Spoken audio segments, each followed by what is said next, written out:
thousands of people that are going to need a place to live. Yeah. And that's going to be the story in the weeks ahead.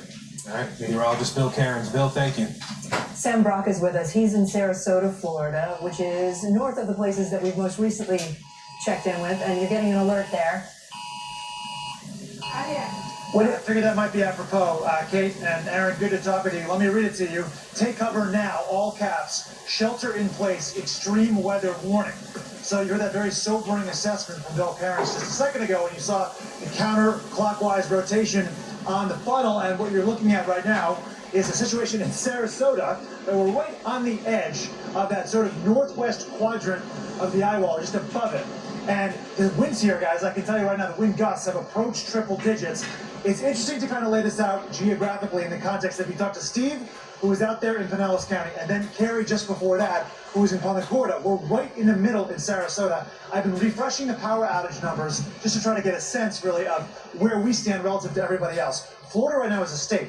800,000 customers, no power at the moment. Now, 37% of the customers in Charlotte County, which is where Carrie is, have no power. We're actually at almost 40%.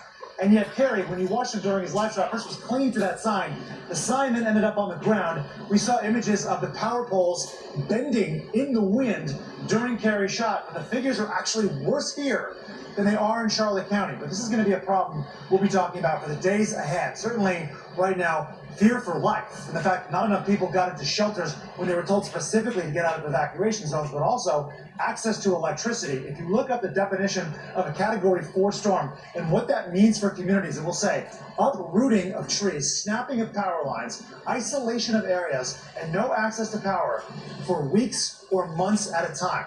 That's the scenario we're looking at potentially right now. We did get a briefing, guys, from Governor DeSantis about an hour ago, let's say, and he said that at the moment, they have 40,000 people on standby getting ready to jump in and try to fix some of those electrical issues when they can, before we can even get to that stage. Of course, right now, rescues could be in order, but that 45-mile-per-hour wind threshold is when emergency responders cannot legally go out and try to help people because it's too dangerous. That's where we are in Sarasota. That's where most folks are right now in this general region, Southwest Florida, as the concerns continue to ratchet up. And this is just, I mean, you're looking behind me right now. It's relatively calm versus what we just saw 5 minutes ago. Steve was saying every 5 or 10 minutes, you'll see a wind gust. We did get one of those that actually pushed me up the stairs that I was walking on. I had to go backwards. So that was sort of the rarity right now. I feel like instead of that being the exception, though, it might be much more common in these coming hours. So no doubt there's a state of emergency. You have a couple hundred almost shelters throughout Florida,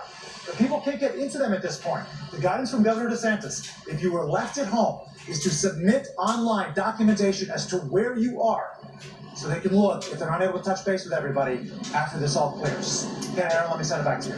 Sam Brock in Sarasota for us. Sam, thank you. Let's turn to Ali Velshi, south of where Sam is. He's in Naples, Florida, for us.